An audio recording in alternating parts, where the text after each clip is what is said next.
What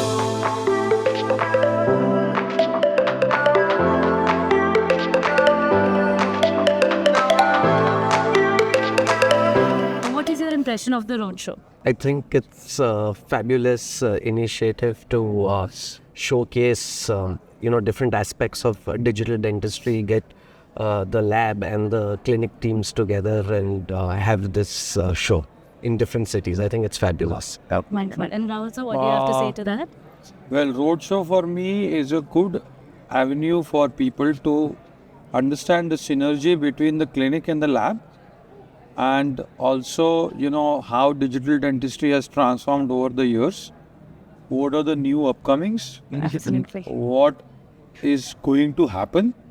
And then, we can actually be a part of that, not chasing the rat race, but be a part of that whole, new generation race, I would say.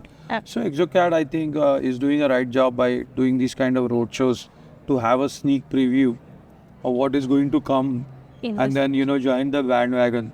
So it's kind of a good gesture, a good step. Yes. Looking forward for it every time, whenever it happens. Digital dentistry is the future of it is. It is a big part of what today's dentistry is, pertaining to the lab as well as the clinician.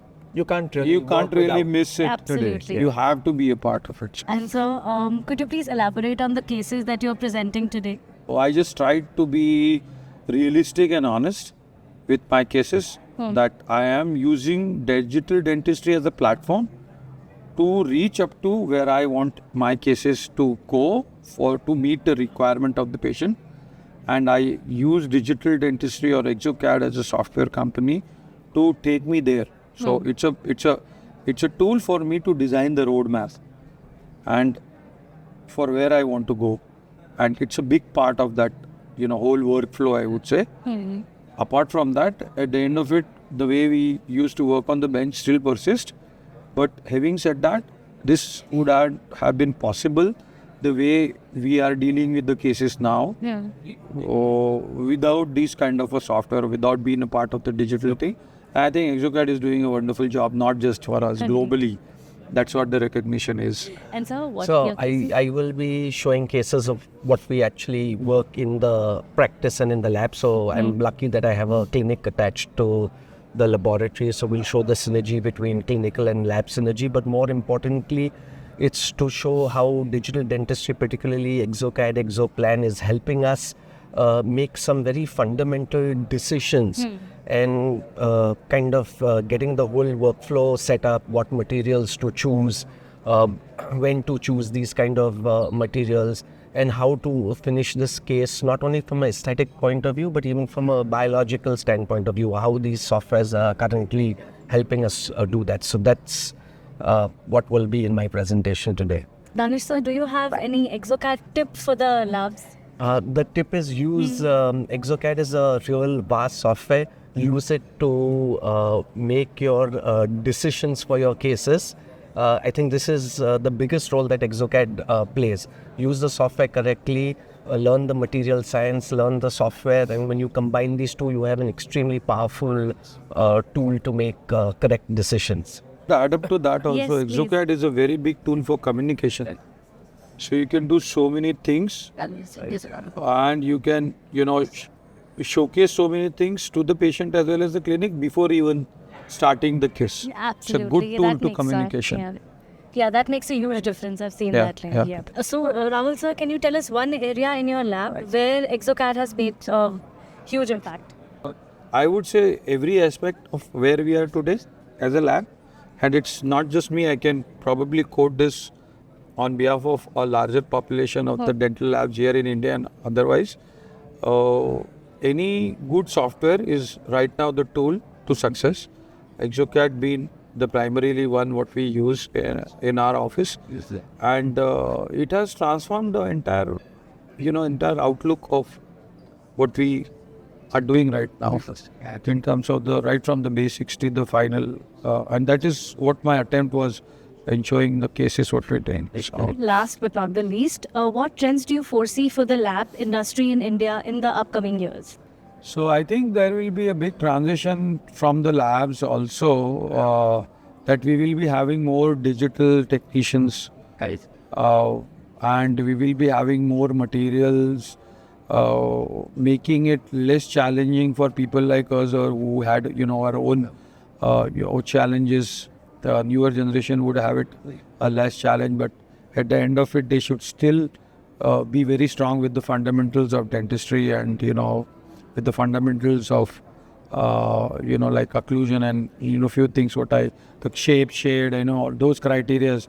If they are very good with, then the material science is also evolving in a big way, which can help them to, take the big leap in a short time, which we took couple of years to reach. So the young generation probably reach there faster, or probably they are already there. The younger generation also has mentors like you to really help us. We try. We try. And so what's your take on the trends that you foresee? So one of the biggest changes that I already see happening is that a lot of the smaller work, the single crowns, can easily now shift to an in-office situation. Suddenly we see dentists having their own milling units, their own 3D printing units. So that's a change, and we will now have to adapt to these kind of workflows where partly the clinic is doing part of the lab work, and sometimes the labs are doing part of the clinical work using planning clinical cases. So it's exciting, but one has to obviously adapt, and change is a way of life, and I guess people are adapting. I would say it's a small setback for the labs because a percentage of their business would be done by the clinician in-house. And there, as I said, material science is also evolving in a very big way. Tomorrow you will have a material where people are still claiming today also that you can sell it as a permanent restoration, which is printed. So it's, time will probably tell us in time to come what happens with these materials. But I believe they are very promising. The promises are very high. We are also observing the same. But having said that, there will be always a room for labs who are doing good work. Absolutely. There will be, situations where you can't really do everything in-house if you buy a printer or a small milling machine. There are challenges there as well for a clinician to maintain and manage that part. So if you do really good work, if you are, as I again say, fundamentally sound and right, I think there is nothing to worry about. And with the right tool, with the right people, with right company, with the right software, like exocad, if you have taken a walk, I think you will reach there. I agree. I totally agree. So there's nothing to get worry about. Not at all. I think they both go hand in hand. The clinical work and the technology. It's a change. Work, Technology is going to keep progressing, so you just have to adapt to it. We just have to be a part of it. If you don't adapt to yourself, if you don't connect to it, then probably you will feel that you are left out. Exactly. Or you're left behind. When I say left behind, it's the journey of life, not the rat race. But if you are there, right, like we were there right from the early days, and nobody is trying to tell us what we are supposed to do. I think we are just going with the flow. Thank you so much, sir. Appreciate. This was amazing. Thank you so much for your time, and it was wonderful meeting lovely you, sir. interviewing us. Thank you so much. Thank you. Appreciate.